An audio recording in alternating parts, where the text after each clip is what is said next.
মুক্তির দাবি করছে। বন্ধুরা, 30 তারিখে যে নির্বাচন হয়েছে, এটা লজ্জার নির্বাচন। নির্বাচন নামে একটি তামাশা হয়েছে দেশে, এটাকে নির্বাচন বলা যায় না। কোন সুস্থ গণতান্ত্রিক স্বাধীন জাতি এটাকে মেনে নেয় না, এ জাতি মেনে নেয়। প্রধানমন্ত্রী নির্বাচনোত্তর বিজয় উৎসব করেছেন, সেখান থেকে তিনি দুর্নীতির বিরুদ্ধে এক কথায় যুদ্ধই ঘোষণা করেছেন। আমি আপনাকে সমর্থন করতাম যদি যুদ্ধ ঘোষণার আগে আপনি নিজে পদত্যাগ করেন। এদেশের সব থেকে বড় দুর্নীতিটা হয়েছে 18 সালের 30শে ডিসেম্বর।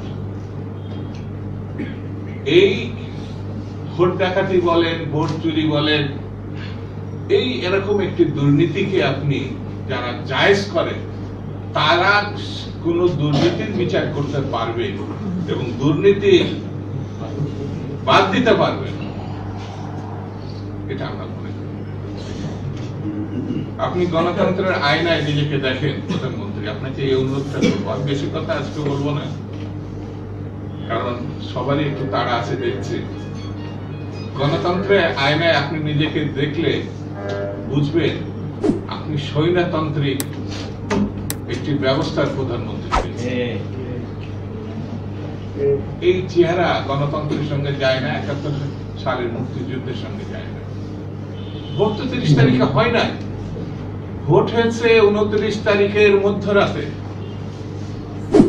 30 তারিখে ভোট হলে তো বুঝতাম আমরা পরাজয়কে কেন আপনাকে অভিনন্দন করতাম। আপনি পুলিশকে সর্বনিম্ন নিচে নামিয়ে ফেলেছেন। পুলিশ এখন সমাজে তার মুখ দেখাতে পারে না। পুলিশ তো সরকারি চাকরি করে, কেন পুলিশকে আপনি এরকম ভাবে ব্যবহার করলেন? আপনার র্যাবকে এত ছোট করলেন কেন? যারা বিসিএস করে ক্যাডার সার্ভিসে ছিল, এই যে ডিসি, এসপি, টিএনও, এইসব মর্যাদাশীল চাকরিজীবী হিসাবে যারা ছিলেন, তাদেরকে এত ছোট করলেন কেন জাতির সামনে? তাদেরকে কেন বাধ্য করলেন এই তথাকথিত নির্বাচনে ভোট ডাকাতিতে অংশগ্রহণ করতে? এমন একটি শ্রেণী পেশার মানুষ আছে নাকি যারা নিজেদেরকে ছোট ভাবছে না? বিএনপি হয়তো এই অবস্থা প্রতিরোধ করে তুলতে পারে না, কিন্তু এই কথা ভাবার কোনো কারণ নাই। আগামী 5 বছর তারা ক্ষমতায় থাকবে, যে কোনো মূল্যে, যে কোনো অবস্থায়, যে কোনো সময়। অসত্য পতন, সত্য দীর্ঘস্থায়ী হয়। এখন যে জিনিসটা চলছে এটা অসত্য। দ্রব্যমূল্যের দাম কি হারে বাড়ছে দেখেন। আপনি আপনার সরকার, আপনারা যদি ডাকাতি করতে পারেন তাহলে ব্যবসায়ীরা ডাকাতি করবে না কেন? ব্যবসায়ীরা যা খুশি করবে না কেন? পুলিশকে আপনি যে লাইসেন্স দিয়েছেন, পুলিশকে কেন দোষ দিবেন? যা খুশি তাই করছে। বন্ধুরা, কথা অনেক বলার ছিল। আসলে স্বৈরতন্ত্রের কাছে গণতন্ত্র পরাজিত হয়েছে,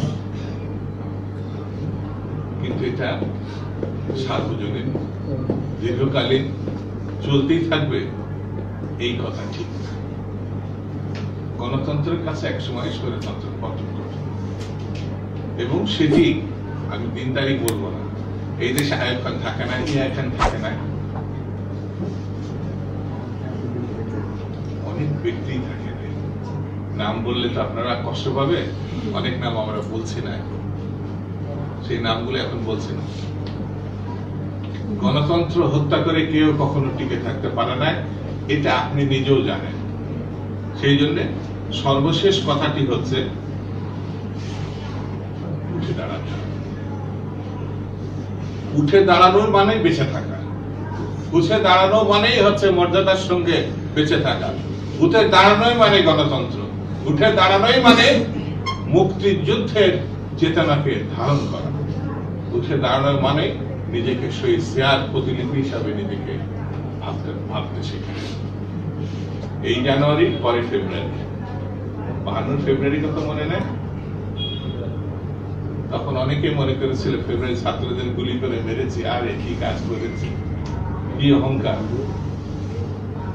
প্রধানমন্ত্রী সময় থাকতে বুঝবার চেষ্টা করে, তাহলে বুঝবেন আপনার পদত্যাগ করা ছাড়া কোনো বিকল্প নাই। এই দেশে 2014 যখন বেগম জিয়া এবং বিএনপি নির্বাচনে অংশগ্রহণ, কত কথা বললেন। বিএনপি নির্বাচনে গেলেই জিতে যেত। এত মিডিয়া, এত সাংবাদিক, তাদের সামনে চুরি করা সম্ভব? আমাদের হাসানাও কেন দুঃখ হয় একটু, কথাটা এখন আর বলছেন। উনি কোন জায়গায় বলেছেন কেমন ইলেকশন হয়েছে দেখেন না, ওটা তো টেলিভিশন খুলে দেখলেই তো বুঝতে পারবেন। আপনাদের সবাই সরে যাচ্ছে। 2014 সালে ইলেকশন হলো এরকম হতো, শেখ হাসিনা 2018 সালে যা 14 সালে তাই।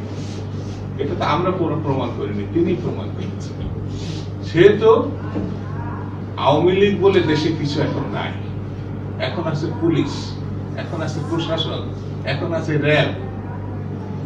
1 ঘন্টা 1 মিনিট যদি পুলিশ নিষ্ক্রিয় হয়ে যায়, স্বাভাবিক দায়িত্বে আসে, প্রশাসন যদি একদিনের জন্য শর্ট হয়ে যায়, তাহলে আওয়ামী লীগ বুঝতে পারবে কত ধানে কত ছিল।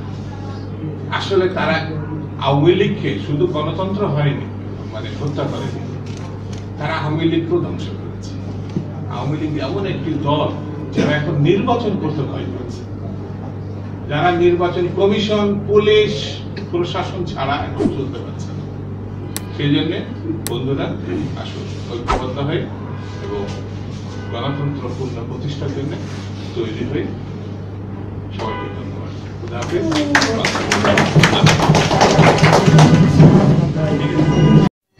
যিনি এই বাংলাদেশকে স্বাধীন করার জন্য মুক্তিযুদ্ধে অংশগ্রহণ করেছেন বিদায় দীর্ঘদিন বন্দী ছিলেন, যার স্বামী স্বাধীনতার ঘোষণা দিয়েছিলেন এবং অস্ত্র হাতে নিয়ে দেশ স্বাধীন করেছেন, যিনি দীর্ঘ 9 বছর বিশ্ব বেহাইয়া হোসেন মোহাম্মদ এরশাদের বিরুদ্ধে স্বৈরাচারকে উৎখাত করার জন্য আন্দোলন করেছেন, সংগ্রাম করেছেন। একজন অনেকে বলতেন যে একজন হাউস ওয়াইফ থেকে কিভাবে নেতৃত্ব দিয়ে বাংলাদেশের গণতন্ত্র প্রতিষ্ঠা করেছিলেন হোসেন মোহাম্মদ এরশাদকে উৎখাত করে। এরপরে এই ফ্যাসিস্ট স্বৈরাচার আমরা সকলে জানি, বাংলাদেশে গণতন্ত্র নাই, বাংলাদেশের সংবাদপত্রের স্বাধীনতা নাই, স্বাধীনতা নাই, সার্বভৌমত্ব নাই, মানবাধিকার নাই, মানুষের কথা বলার মতো কোনো ভাষা নাই। সকলেই যেন সব দিকে নাই নাই নাই, আছে শুধু হাসিনা আর আছে লুটপাটকারী হাসিনার কিছু সমর্থক গোষ্ঠী। তারপর আমরা বারবার করে ব্যর্থ হচ্ছি। সেই কারণে আমি বলবো বক্তব্য দিব না। আসুন, এখানে বলা হয়েছে মুক্তির দাবি, এইটা সরাই ফেলেন। কার কাছে দাবি করবেন? যারা গ্রেপ্তার করেছে, যারা জেলে পাঠিয়েছে দেশনেত্রী খালেদা জিয়াকে, তাদের কাছে মুক্তির দাবি বলেন মুক্ত করবে। যদি সেটা পারেন আসেন, সেখানে আমি আরেকটা হলো কয়েকজন বক্তা বলেছেন যে ভারত আর চীন সহযোগিতা করেছে। দেখেন, আমরা কিন্তু শহীদ রাষ্ট্রপতি জিয়াউর রহমানের দল করে এই পর্যায়ে এসেছি। শহীদ রাষ্ট্রপতি জিয়াউর রহমান এবং দেশনেত্রী বেগম খালেদা জিয়াও গত কয়েক বছর বাদ দেন, তার আগে সবসময় বলতেন যে বিএনপির মূল শক্তি হচ্ছে জনগণ, জনগণ মানে হচ্ছে বিএনপি।